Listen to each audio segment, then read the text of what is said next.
Okay, so we continue with this interesting topic, laws of vows. Laws of vows.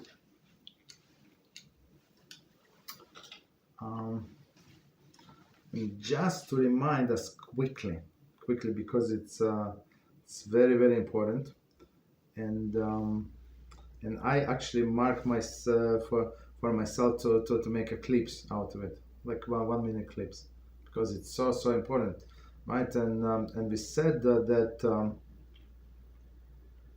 person making a vow verbally, that's everybody understand that.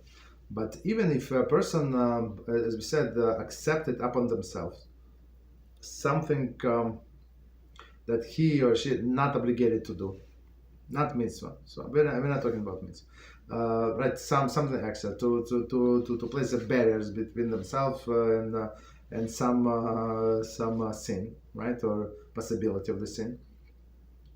And a person say that I'm going to do it, right? I'm going to do it, and the person did even once this thing, so it's like another, right? They have to cancel, or they did three times in a row, right? And there were no like intention to stop after 3 times, or there is no intention that it's not going to be another. So it is an error. Nether, I mean, there is a vow, and they have to annul the vow, right? And we said that there is something as a called was it Pesach, right? Like Pesach is opening. So opening meaning that why you allowed to cancel the vow. So one was. One idea was that should have known at that time that when I was making the vow, it's going to be so hard. Like for example, a person say, I'm going to, as we discussed last time, I'm going to get up at 3 in the morning and learn Torah until the Shacharis. Okay, I'm young, I can sleep 2 hours a night, like let's say, right? So and then it did not work very well for him. Right, so he can say, like, should have known that that is not going to work, or it would be so hard, I would not make the vow, right? Or second reason is regret. We said if a person regrets to make it this vow in the first place. Okay, no problem. Okay, so continue. So see if number 9. See if number 9.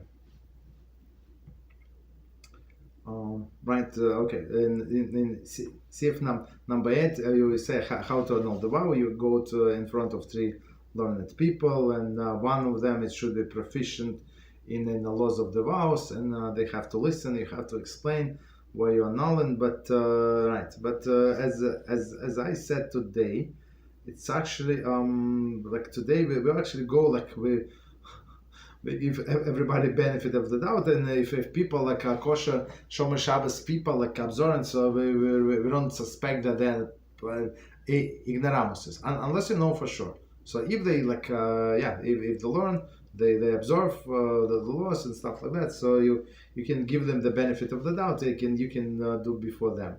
And if we said if a person did the vow in a dream, right, so it's proper to do it before 10 people. So not 3 people, but 10 people. Okay. Just a few things as a summary, because I think it's very practical for all of us. Number 9. Although with regard to the all mitzvahs in the Torah, a boy does not become an adult until he's 13 years old and has produced 2 hairs. The girl does not become an adult until she's 12 years old and exhibit the physical signs of adulthood. But with regard to a vow or oath, they are subject to the laws 1 year earlier. Right? For a boy who is 12 years old and 1 day, and a girl who is 11 years old and 1 day, right? Old, meaning they already like mussar, not must, but should practice the law. I mean, they should even before, but this is last year is much more stricter. Even if they have not exhibited physical signs of adulthood, if they understand whose name they have they have taken the vow or oath, their vow is valid vow, and their oath is a valid oath. However, children younger than this age, even if they do understand to whom such a declaration is made, their words have no effect, and they do not assume the binding status of an oath or an oath.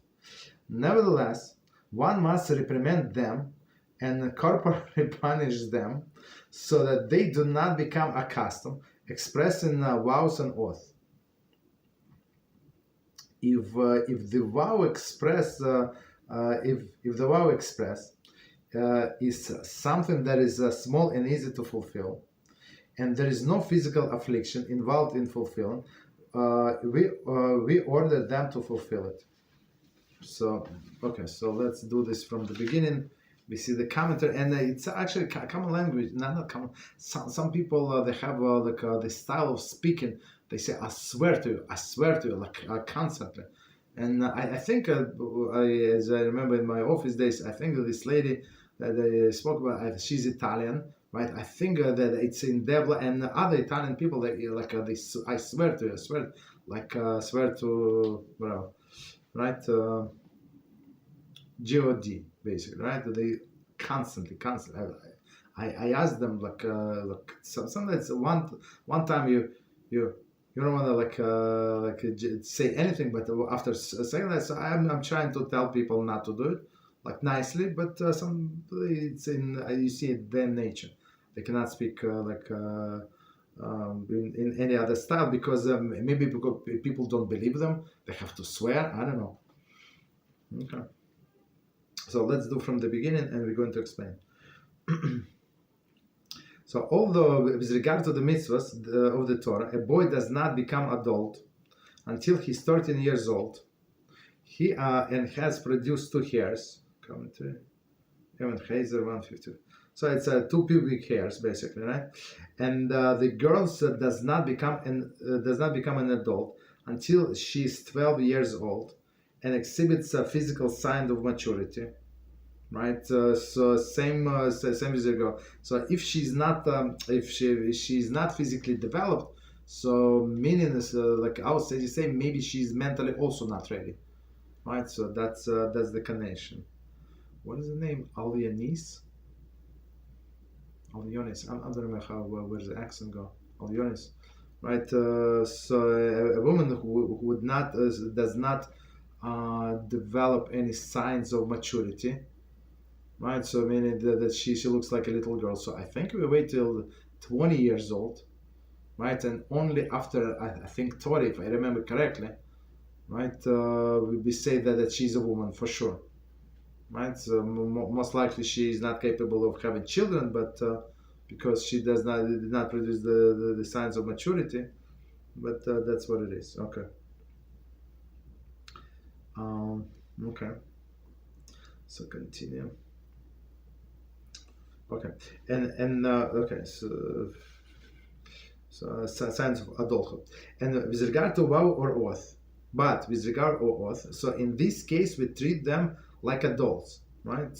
Okay, okay, but they are subject to the laws 1 year earlier, meaning right? With regard to oath, we treat them like adults 1 year before they become adults. For a boy that 12 years and 1 day old, commentaries say there is he has completed his 12th year and began the first day of the 30th year. Okay, this is one day. This is on the day he turns 12 years old, according to Jewish calendar.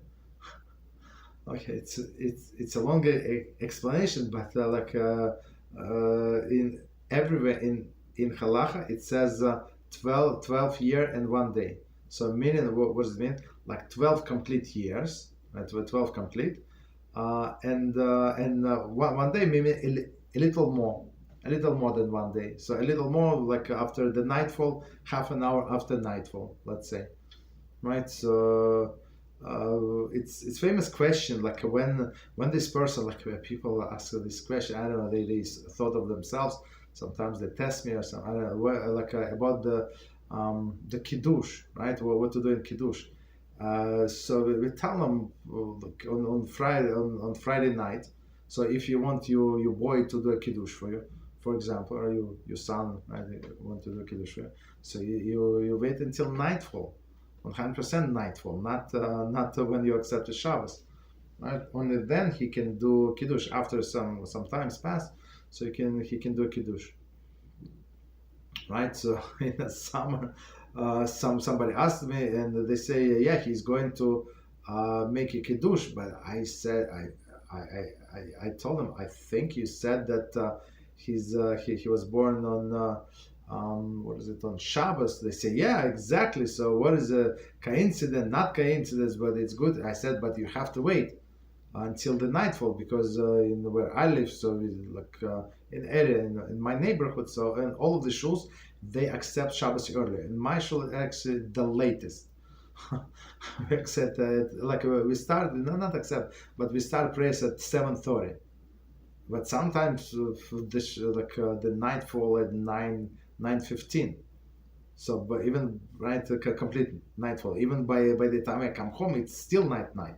So, in order for example, for this boy, like I, but if he, but these people go in minyan when they say 7. So they would need to wait. I don't know, 1 hour, 1 hour and a half. So if you want your boy to say kiddush at night, yeah, you have to wait if you want. Right. So that's what it means. 13 years and 1 day. 12 in this case, 12 years for a boy in 1 day, meaning it's after the nightfall of his birthday.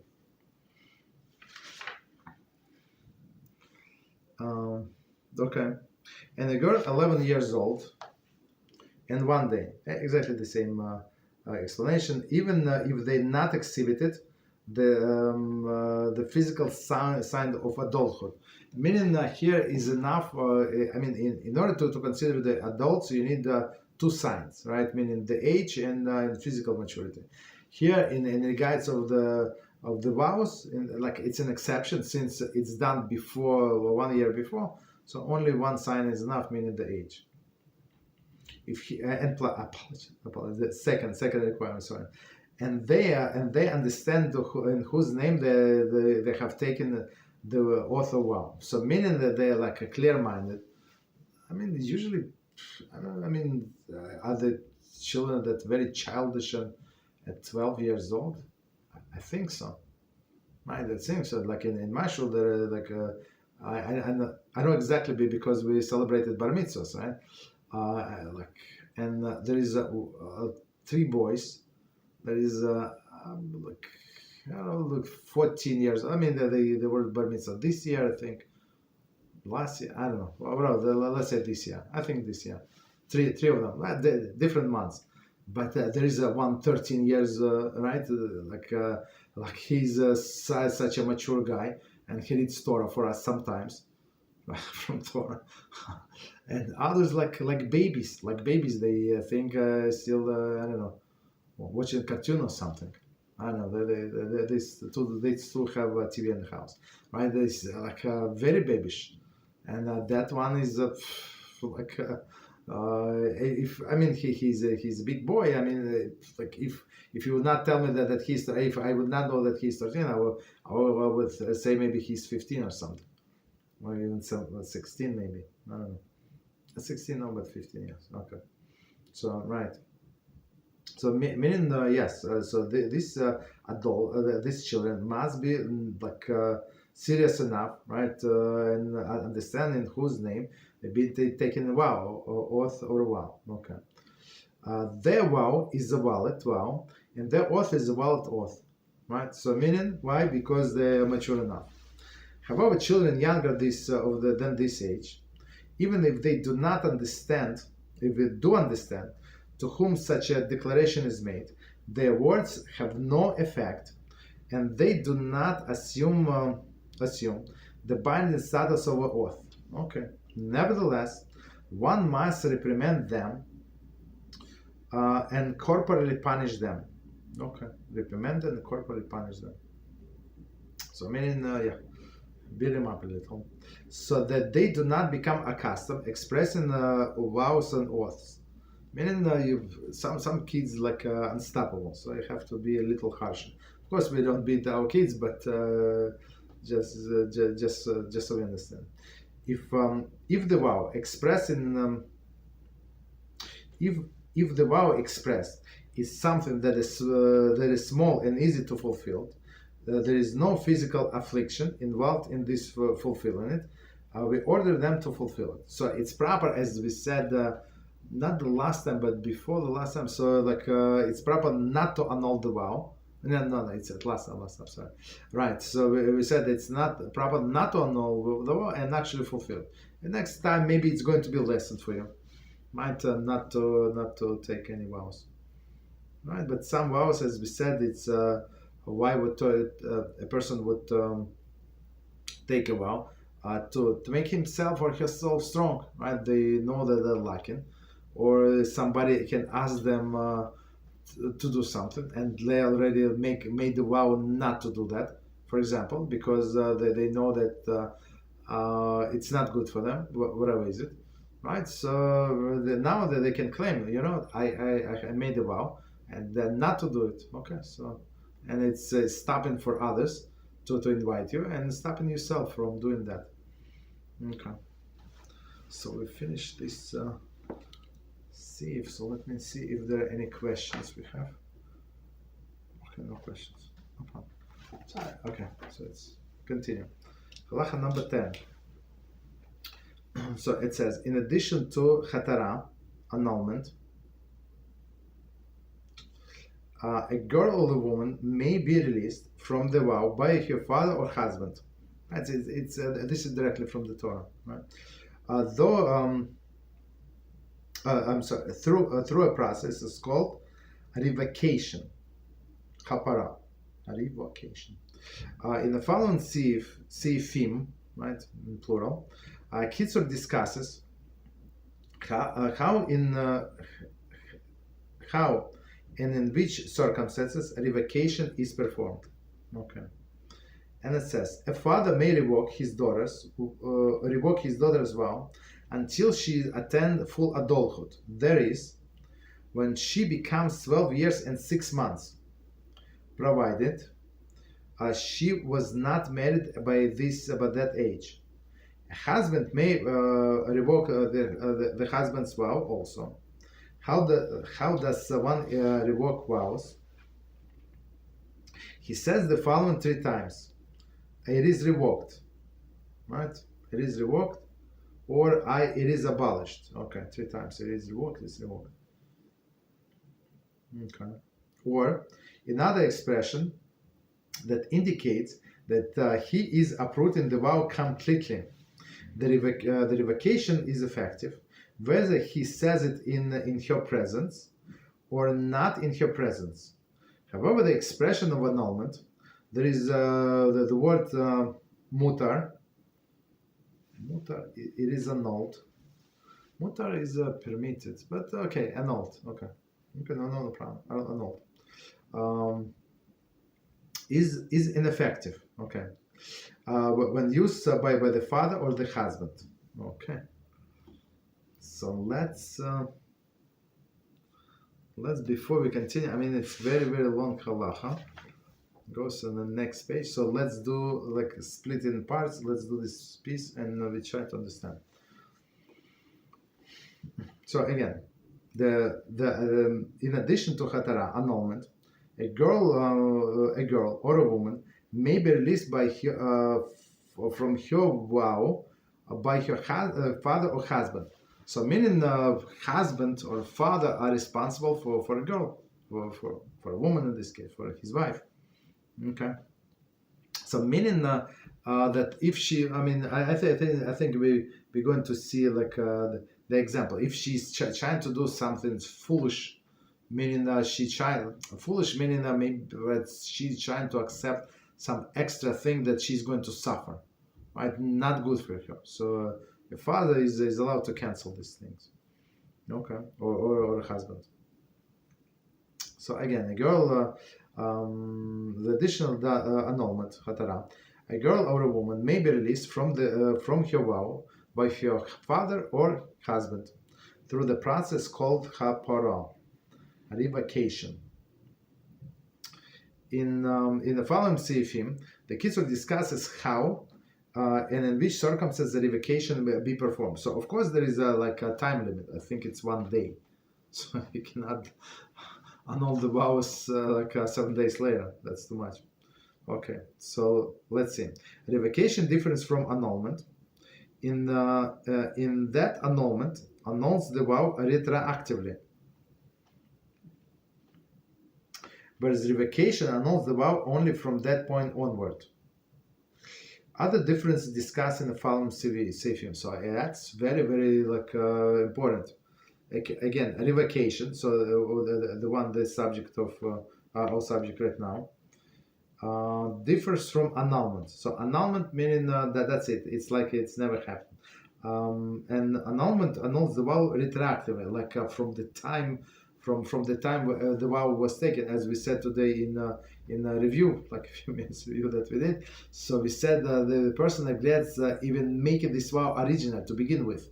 So when he said, should I have known that it's going to be such a difficult thing for me to do, I would never ever do that. So and the judges looked right and see he's right, makes sense what he's saying. So they canceled retroactively. Like it was never done. So it was never done, meaning that he's not obligated to continue, right? But revocation annuls the vow only from this point onward. So and we're going to see what the practical difference it is. Okay. Other differences are discussed in the following seifim. So okay, so that's the difference between annulment.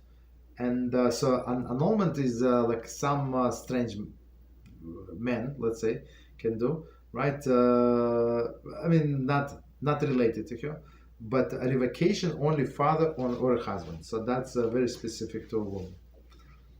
Okay. Continue. A father may revoke his daughter's vow until she attains adulthood. Okay, so not for adulthood. There is when she becomes 12 years old and 6 months. And 6 months old, right? Okay, so that's very important age, and it's actually when I think in the story of Sorel Mare, right? This wayward, rebellious child. So the whole story. I mean, if you ever learn details like all this halacha, it's a lot of details, a lot. And the boy is between, it's not like any age, it's from I think 13 to 13 and a half. That's the time period when he continued behaving like this. Okay. So same with the girl. So these 6 months are like intermediate, right? So from 12 to 12 and a half, provided she is not married by this age. So married by that age, I think even the first stage of marriage, kiddushin, right? And I think father has to cancel the vow only together with his husband.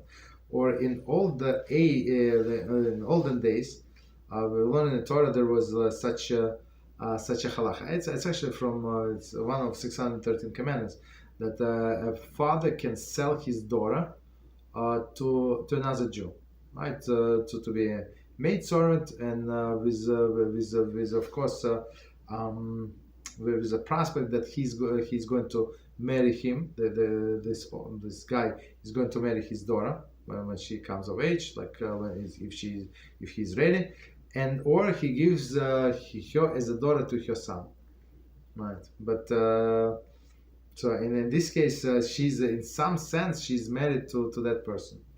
Okay. So let's see. A husband may revoke his wife's vow also. Okay.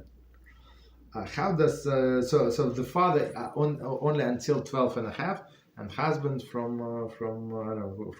the time they get married. He says the following 3 times. It is revoked. mutar, mupar. Okay. Or it is abolished. Battle, right? Or any other expression, so it is revoked or is abolished, or any other expression that indicates that he is approaching the vow completely. And as we said, he has to say it 3 times. So meaning that that's what he means. It's not like he was thinking about some, no, 3 times in a row. So like that he releases her from the vow. The revocation is effective whether he said it in her presence or not in her presence, meaning but time frame still applies. Okay, so meaning what, that she might not know that the vow was cancelled, so in her mind she must still complete it or whatever she promised, but actually she's not, was actually released. Okay, continue. However, the expression of annulment, there is there is the use of the mutar, it is annulled, is ineffective.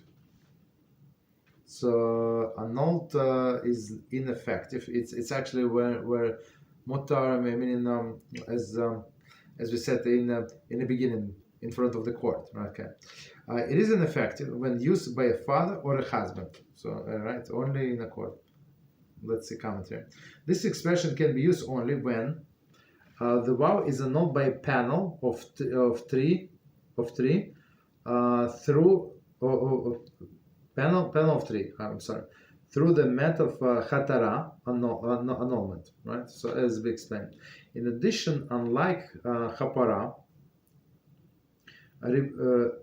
revocation, hatara, annulment, can be performed only when the one who took the vow comes personally before panel and asks for annulment. Right, so that's another huge difference. So in this case, a person comes to the judges.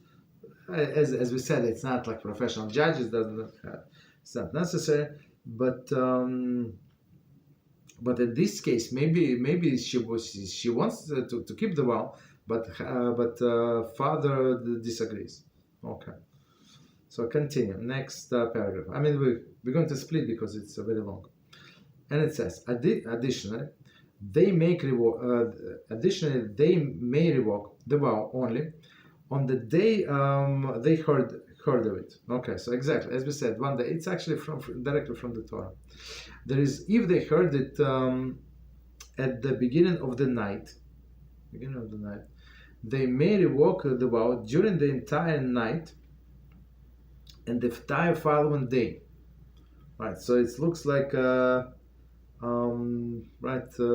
so we'll see. And if he heard it the vow during the day, close to the nightfall, right, they may revoke until only until nightfall. So it's until the nightfall, right, one day, but it's a Jewish day, right? It's not 24 hours day. Beyond that time, he cannot revoke it. On Shabbos, the father husband, should not say to her, "It is revoked for you," as we would say on a weekday. Rather, he should cancel the vow in his heart and then say to her, "Take and eat," or some similar expression that indicates that he revoked her vow. So, meaning, so this vow is actually, it's not like she's going to do some crazy thing, but she forbid herself from eating some food, for example. I don't know, some food. Okay. So let's do this piece, and we're going to explain many commentaries. Again, so additionally, they may revoke the vow only on the day they heard it. So again, we're talking about only this father or husband. There is, if they heard it in the beginning of the night, so meaning the night started already, right? They may revoke a vow during the entire night and the entire following day, right? So the beginning of the night, so we're talking about Jewish day. Commentary: a day in the Jewish calendar begins with the onset of night. and concludes with the end of the following day. Okay. Okay, so it's like the longest if she did it at night, right? After the night falls, so that's until the whole night and the whole day.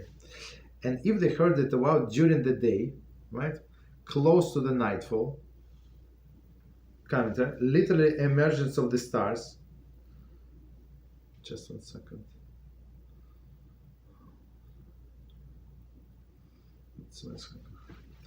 No, it sounds like agreement. So I mean, that's literally the emergence of the stars.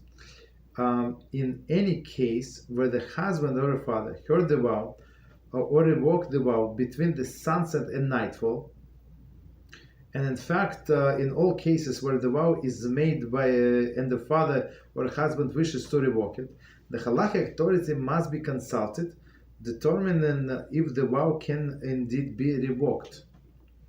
So let's try to understand. So meaning that they try to revoke it too late, and it's a close. So he gives example at the nightfall, close to the nightfall. So meaning like after the sunset. So according to some authorities, after sunset it's already day. It's already next day.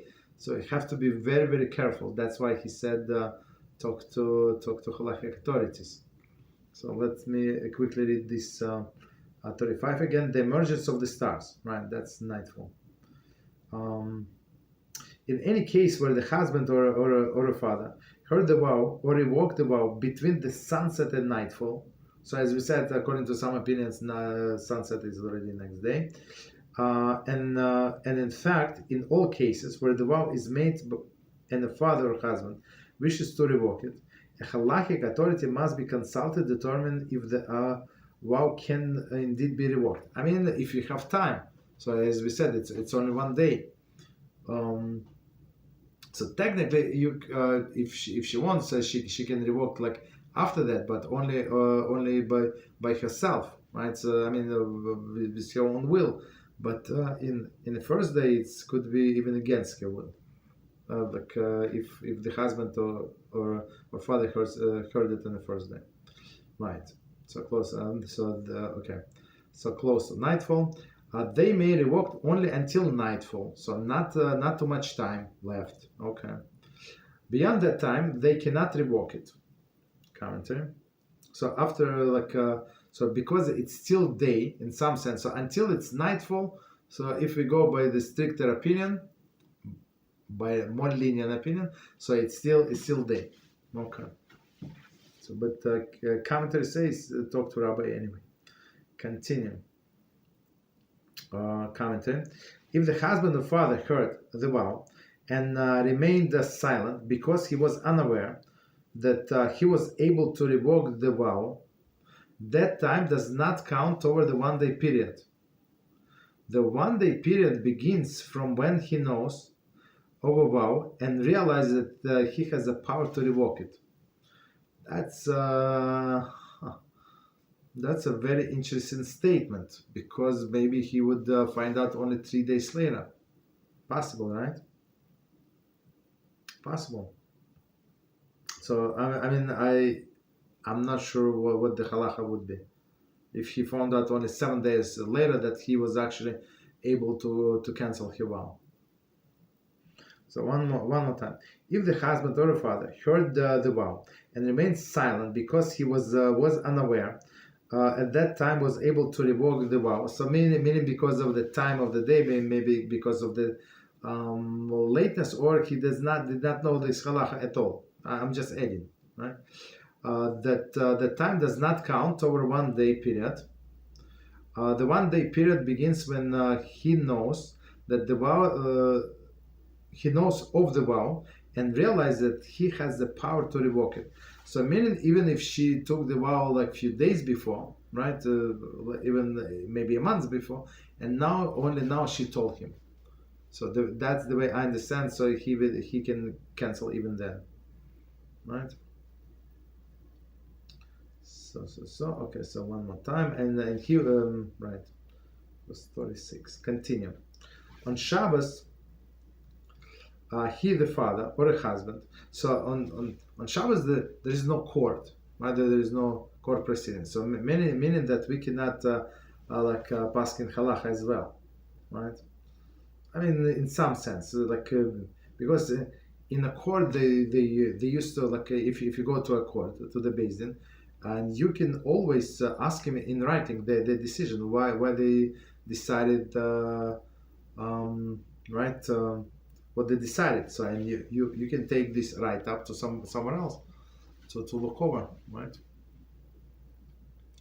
So again, on Shabbos, he, the father or husband, should not say to her, "It is revoked for you," as he would say on the weekdays. Rather, he should cancel the vow in his heart. Very interesting, right? Only in his heart, and then say to her, "Take and eat," right? So meaning to indicate that I already cancel in my heart. Commentary: there is, if she had prohibited certain food upon her, he should express his stand regardless the vow and tell her, "Take it and eat it," right? So meaning that he is telling her, in other words, they already canceled it, or some similar expression that indicates that he is revoking her vow. Commentary: the Chatara, an annulment, may not be performed on Shabbos unless it is for Shabbos purpose. See Orach Chaim 341 and says, so annulment may not be performed on Shabbos unless it is for Shabbos purpose. Okay. The Mishnah Berurah explains that annulment of vow is unnecessary bother, which must be avoided on Shabbos. Okay. Very interesting, right? It's not in the spirit of Shabbos. Revoking a vow, however, is considered a necessary action because it is not done on Shabbos. The day will pass along with the day will pass along with the opportunity for revocation. Meaning that they're going to lose a day. Even so, if in deference of Shabbos, the usual expression of revocation should not be used. Meaning, we do it differently. Okay. Meaning, take and eat. So in his heart, he said that's proper to cancel the vow, and he tells her take and eat. So meaning that she should understand what happened. Continue. Last piece of this halacha. If the father or husband initially said that he's agreeable to the vow, even though he did not say so explicitly, but rather he said something that indicates that he's agreeable, right? Meaning nodded or smiled something, right? And even if he did not verbalize it, but only thought in his heart that he's agreeable to her vow, he may no longer revoke it. Regarding the case where a woman took a vow contingent on a specific action, see Shach 344 234:45. I mean, we're going to see. I'm not sure what it says there, but we're going to see. Okay, so let's do from the beginning, and we're going to explain. If father's husband initially said that he's agreeable to her vow, meaning the way I understand the sentence that he heard and he understood what happened. So sometimes people in themselves they daydreaming, they not here, they thinking about I don't know whatever they're thinking. So right, which is possible, and maybe he did not hear, even he heard sounds, but he does not understand.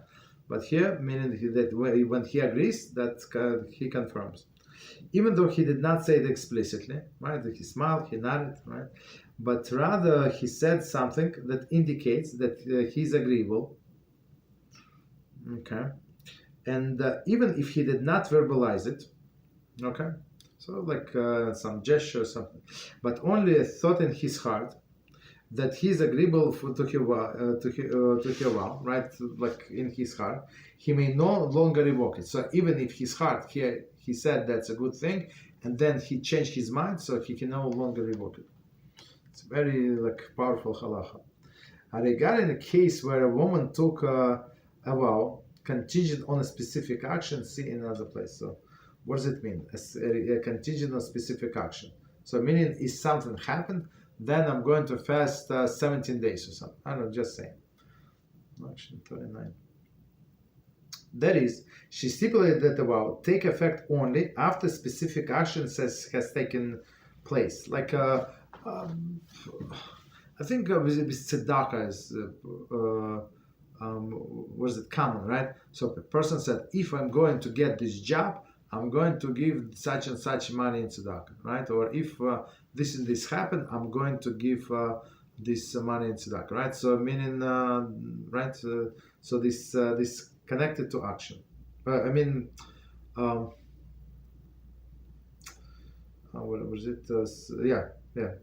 Like only after something happened, only then. If something happened, I'm going to do that. If not, not. Okay.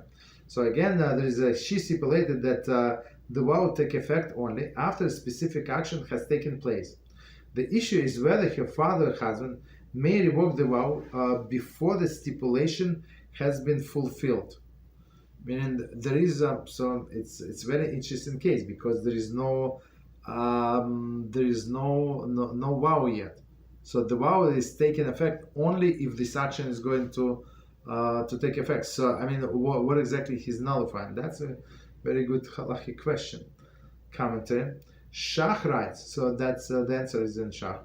Shach writes that if the stipulated action involves no self-affliction and would not cause hostility between husband and a wife.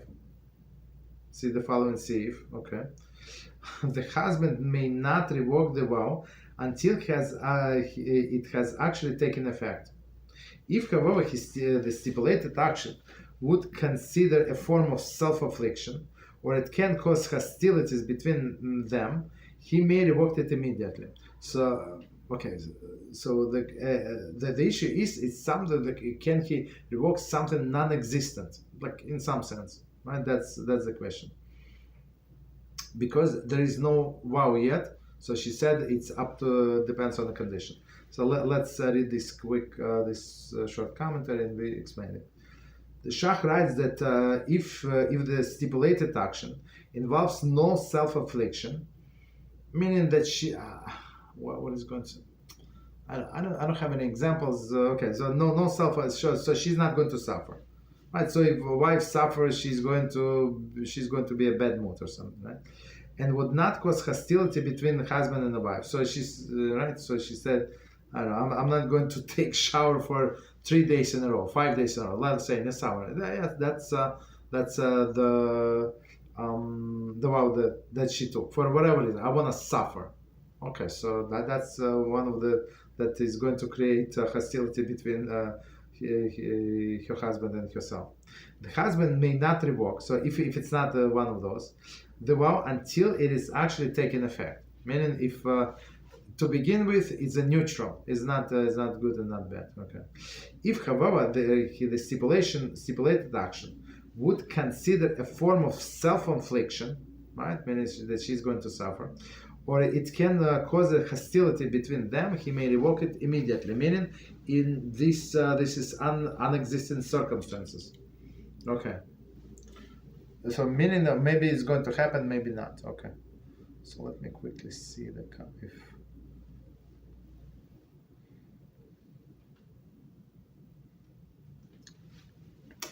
Second. 1 hour. Let's finish. I would need a few more minutes, and we're going to finish the whole sieve. So the last halacha, which vow can the father or husband revoke? Okay, only matters that involve self-infliction, meaning that she is going to suffer. For example, if she prohibited upon herself washing, exactly. I mean that's a famous one. Even for 1 day, right? Okay, right. Washing for adornment, applying adornments, right? Applying her makeup and rouge. Okay, so meaning that the husband, actually, it's one of the questions that is asked, right? If he wants to see her like with the makeup, right, and she likes the makeup. It's not like she has an allergy or something, right? So she likes the makeup, let's say, right? And now she said, I forbid myself to wash or to apply the makeup. Okay, so that's one of the things that they can cancel, right? So meaning it's self-affliction, right, or the like. So what or the like mean? Commentary. If she took a vow prohibiting herself from eating any produce, even for one day, it is considered self-affliction. So she said, tomorrow I'm not going to eat potatoes.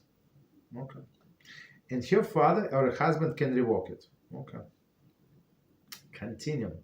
In addition, the husband may revoke even the matter that do not involve self-affliction, if they are matters that take effect that affect the relationship between man and wife and cause hostility between them. So she said, I'm going to help this this neighbor of ours that just gave birth to a baby. I mean, it's very noble, but if it's in expense of the family, like time and husband is disagrees, so she has no rights. So right, so she said, no, I already swear. Okay, so in this case, we will need to cancel it. Continue.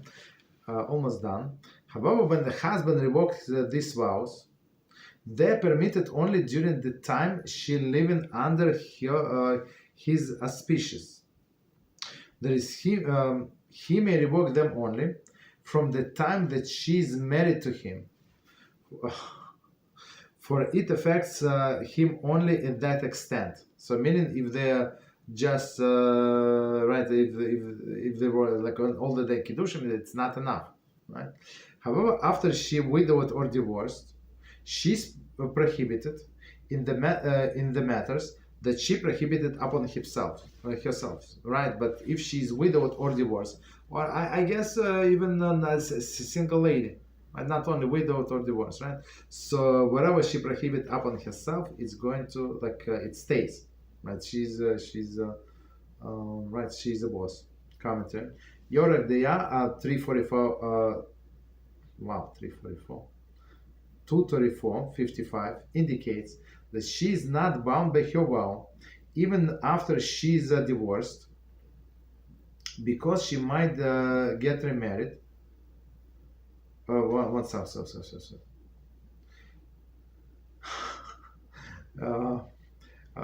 Yoreda indicates that she is not bound by her vows even after she divorced. So even after she divorced, because she might remarry her old husband, first husband. Only once she married another man, at which point she can never marry her husband again, she is prohibited by her vow, which would then be required annulment. I mean, so as we said in the beginning, unless it is like you have some urgent need to do this mitzvah, to make a vow, don't vow. Okay, so we stop here. The next topic, Siman 68, laws of the wayfarers' prayers and other matters that one must observe when traveling. So I mean, we went over these laws like in summary, of course, in the laws of in the women's halacha, like I think in the very beginning. It was very interesting, a lot of questions, because it was very applicable. I mean, it's very applicable to many of us. Right, so to be continued.